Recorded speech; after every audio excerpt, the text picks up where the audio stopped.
आज हमारे साथ हमारे खास program special talks with special person में हमारे गेस्ट हैं अभिषेक जायसवाल जी। अभिषेक जायसवाल जी मैनेजिंग डायरेक्टर हैं उद्भव एकेडमी के। तो सर आपका बहुत बहुत स्वागत है। अभिषेक जायसवाल जी, कैसे आपकी ये जर्नी स्टार्ट हुई कि एजुकेशन के बाद सीधे एजुकेशन की ही फील्ड में आप कंटिन्यू बने रहे और आज एकेडमी बना करके आप बच्चों को पढ़ा रहे हैं, और आपकी ये प्रारंभिक शुरुआत कहाँ से हुई? ऐसे कोई प्लान तो नहीं था कि एजुकेशन ही क्षेत्र में रहेंगे, बट वो गांव से बिलोंग करता हूं मैं, तो शुरू से पिताजी का था कि पढ़ लिख के कुछ अच्छा करें हमारे बच्चे। और ये मैं इंजीनियरिंग में फर्स्ट ईयर का स्टूडेंट था उस टाइम पे, और तब से ही मतलब मैं पढ़ाने लगा हॉस्टल में, और फिर देन बाहर भी पढ़ाने लगा। एक मेरा दोस्त था, उसने सजेस्ट किया कि शाम को तुम लोग खेल के लड़ाई करके टाइम खराब कर रहे हो, इससे अच्छा पढ़ाओ। तो मैंने सोचा कि लाओ कुछ करते हैं। और ये पहले से जायसवाल हूँ, बनिया वाली थोड़ी बिजनेस वाली क्वालिटी थी, पापा से इनब्रेड थी पहले से, तो वो चीज़ें लेके चली गई। मतलब मैं पढ़ाने लगा तो मुझे इंटरेस्ट आने लगा, और मुझे ये एक चीज़ हिट की कि यार मतलब पढ़ाने से मेरा जो मेंटल एबिलिटी है काफ़ी स्ट्रांग हो रहा है। और मैं गाँव वाले बैकग्राउंड से था, तो लखनऊ जैसे बड़े सिटी में मुझे बहुत कुछ सीखना था। तो मुझे ये लगा कि यार ये सबसे अच्छा तरीका है कि यहाँ से मैं इन्हेंस कर सकता हूँ। दूसरा चीज़ ये था कि बच्चे हैं, तो बच्चे हमेशा जो बायोलॉजिकल प्रोसेस है, वो नए बच्चे जो होते हैं ज़्यादा स्मार्ट होते हैं।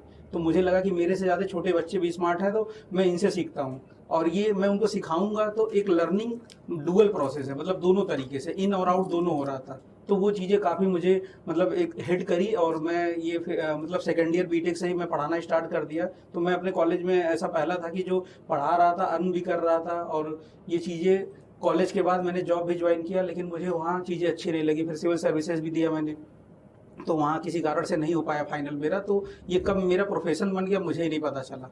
और मुझे ये लगा कि अब मतलब मुझे जो फिजिक्स और मैथ में काफ़ी इंटरेस्ट था शुरू से ही, तो वो अब मेरा मतलब वो सब्जेक्ट बन गया।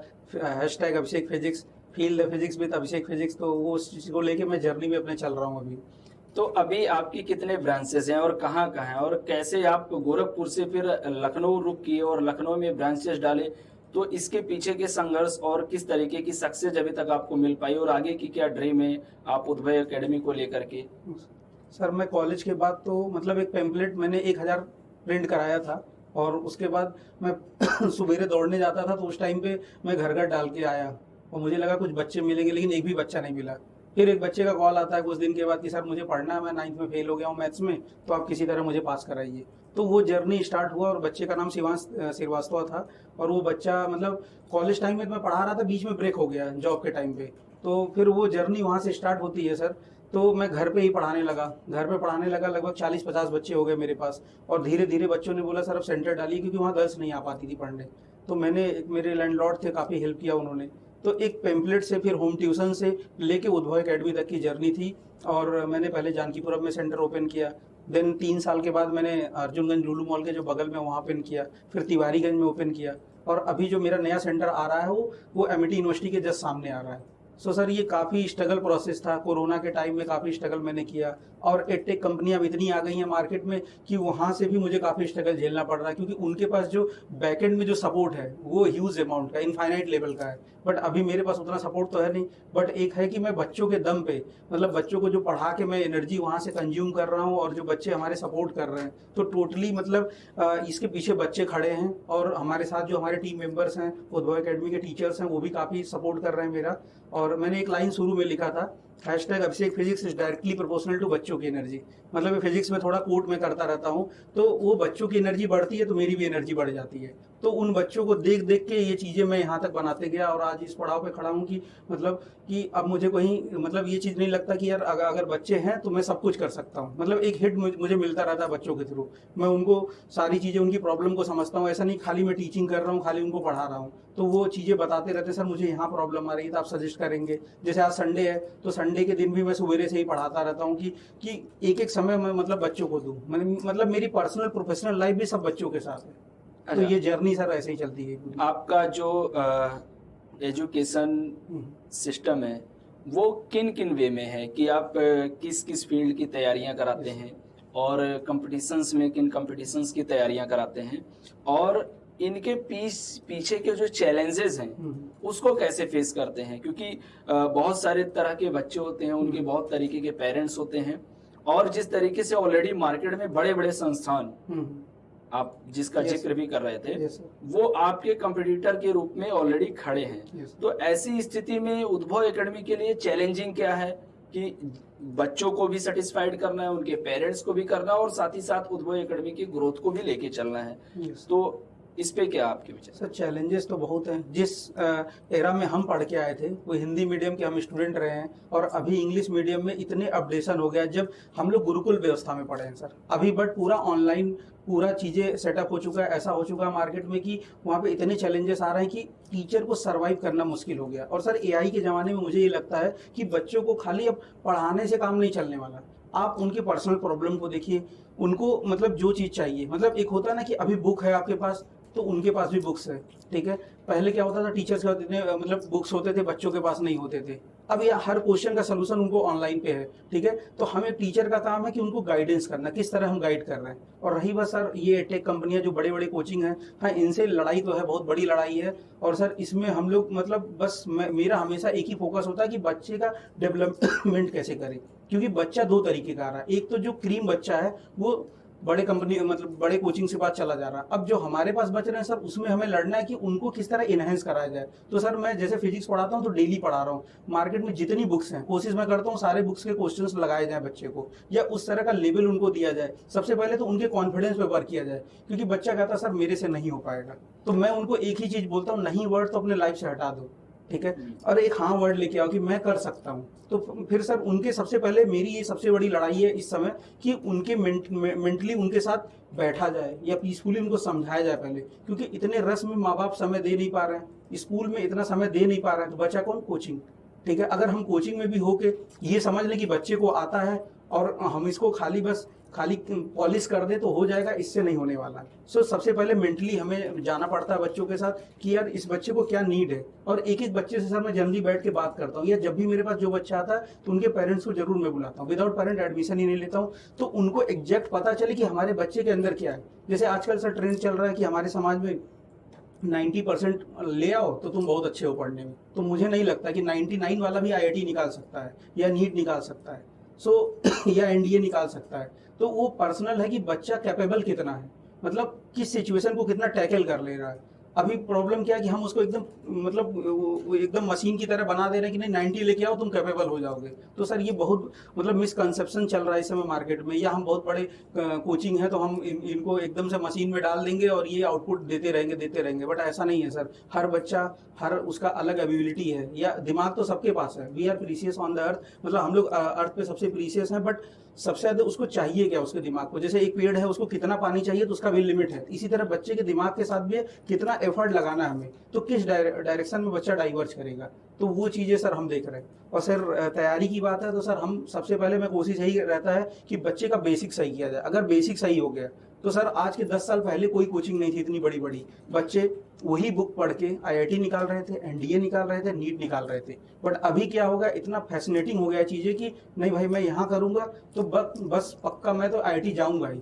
सर इतने कम सीट हैं, करोड़ों के तादाद में बच्चे पेपर दे रहे हैं, मतलब तो फिर बच्चा जाएगा कहाँ जब उसको रियलिटी एक्चुअल में पता चल रहा है कि यार ये चीज था। अभी तक हम बाहर से देख रहे थे या ऑनलाइन इंस्टाग्राम पे रील्स देख रहे थे, यार लग रहा था यार ये तो मैं ही हूँ कि मैं कर सकता हूँ। लेकिन जब एक्चुअल में वो जाता है, जैसे समुद्र में हम जाते हैं तो गहराइयों का हमें पता चलता है कि यार कितना बड़ा समुद्र है, ठीक है। नहीं तो हम नदी में भी जा सकते थे, पौंड में भी जा सकते थे।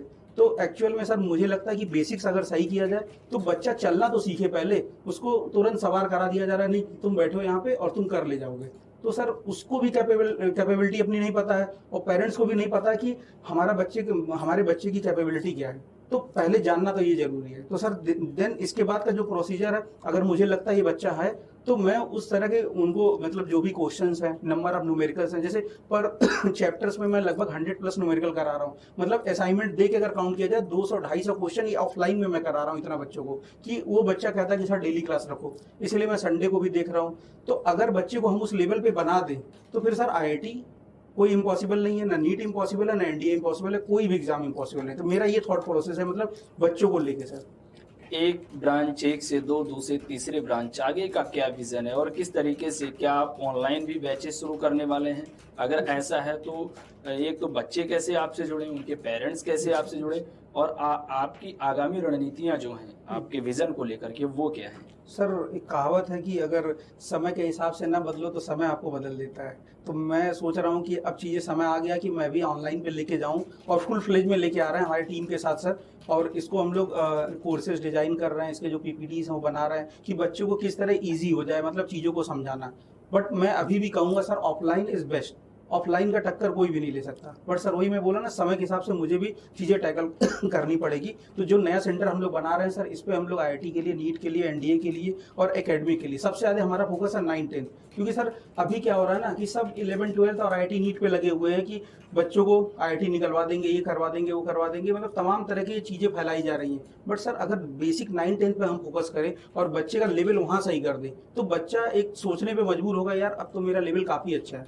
तो हम मार्क्स को ना देख के सर उसके कॉन्सेप्ट पे वर्क कर रहे हैं। और सर जो पेरेंट्स से हमारा जुड़ाव है 1-to-1 है सर। मैं हर पेरेंट्स से बैठ के बात करता हूँ जब भी मुझे समय मिलता है, या टेस्ट में जो भी नंबर है तो मैं कोशिश करता हूँ इनसे बात किया जाए कि इनका क्या चीज़ें चल रहा है, क्या नहीं चल रहा है। हाँ कुछ बच्चे होते हैं सर नहीं रिएक्ट कर रहे हैं, लेकिन कुछ बच्चे काफ़ी रिएक्ट कर रहे हैं, जो कि मतलब मुझे कभी कभी जरूरत ही नहीं पड़ता पेरेंट्स से बात करने के लिए कि मतलब बच्चा कहता है कि सर हो जा रहा है, सर ये करके ला रहे हैं। तो जैसे कुछ बच्चे हैं वो बैठने के लिए मतलब हम उनको कहना भी नहीं पड़ता कि तुम बैठो 8-9 बजे तक पढ़ो। सर 9th क्लास के कुछ बच्चे हैं जो 4 बजे आते हैं, 9 बजे जा रहे हैं, 8:30 बजे जा रहे हैं। तो जरूर उनको कुछ तो लग रहा होगा कि यार मेरा डेवलपमेंट हो रहा है। बंदा सवेरे से 8 बजे से 3 बजे तक स्कूल में भी टाइम दे रहा है, फिर उसके बाद यहाँ कोचिंग में भी इतना। तो मैं कैपेसिटी उनके बढ़ाने पे वर्क कर रहा हूँ। तो सर ये चीज़ है कि ऑनलाइन पे हम लोग लेके आ रहे हैं पूरा, और नए सेंटर को इसी में हम लोग रख रहे हैं पूरा कि चीज़ों को इनहेंस किया जाए। और सबसे अच्छी बात है सर हमारे पास जो टीम इस साल बनी है, आई थिंक अब तक जब से उद्भव अकेडमी मैंने स्टार्ट किया था अब तक ऐसा टीम नहीं बना था। और हर बंदा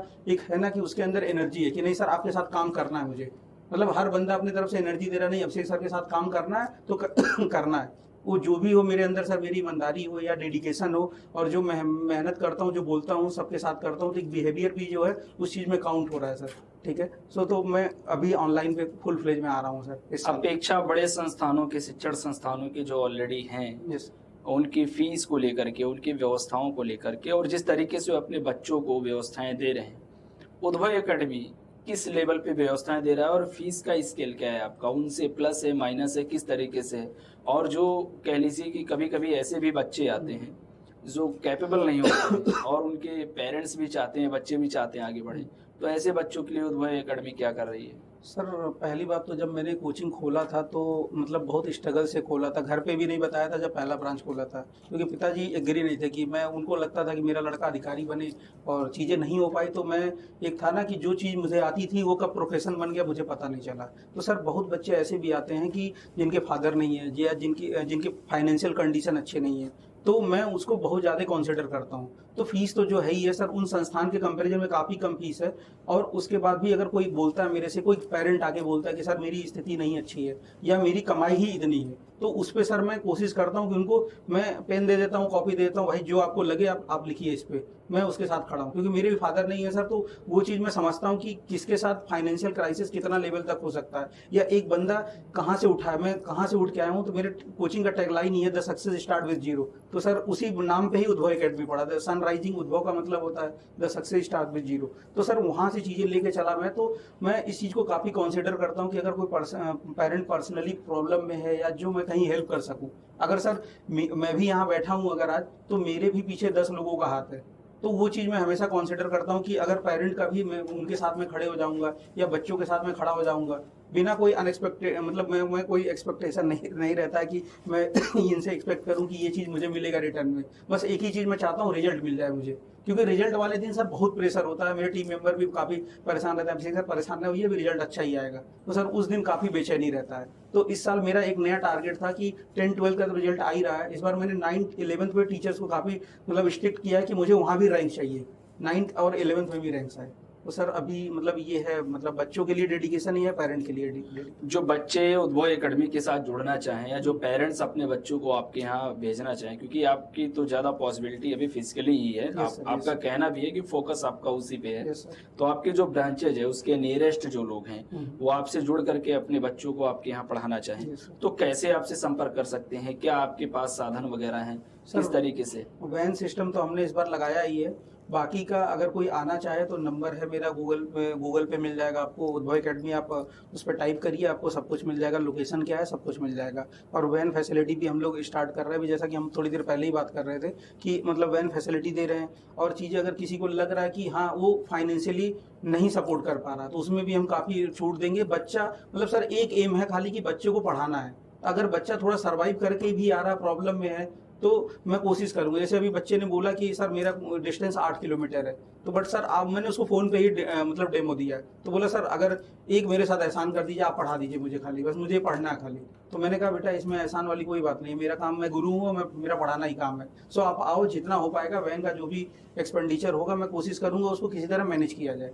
तो सर एम एक ही है कि खाली पढ़ाना है और मुझे रिजल्ट चाहिए बस। सर मैं अपने टीचर्स को भी यही बोलता रहता हूँ, मुझे चाहे आप कुछ भी करो, मुझे एंड में अगर जो मैंने कमिटमेंट किया गार्जियन से, क्योंकि सर 40-50 हज़ार रुपए गार्जियन दे रहा है, इन्वेस्ट कर रहा है सर, तो कल को अगर रिजल्ट नहीं मिलेगा तो उनको भी दुख होगा कि यार मैंने अपने बच्चे को 1 साल भेजा, पैसा भी दिया, क्योंकि सर पैसा पढ़ाई फिर आ जाएगा, बट ये समय जो बीत रहा वो नहीं आने वाला।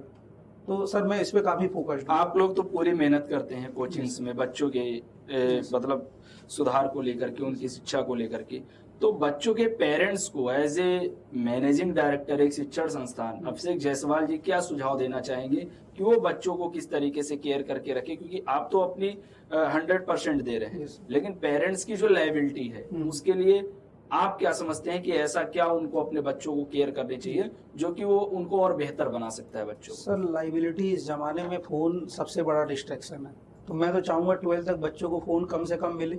क्योंकि सर मेरा जो करिकुलम है पूरे साल का, हर सैटरडे को टेस्ट लेना है, जो भी असाइनमेंट देना है PDF में प्रिंट करके दे रहे हैं सर, कुछ भी फोन पे नहीं जा रहा है सर। खाली पेरेंट्स को मैसेज जा रहा है कि हाँ भाई आपके बच्चे का इस दिन टेस्ट है, ये रिजल्ट है आपका, ये।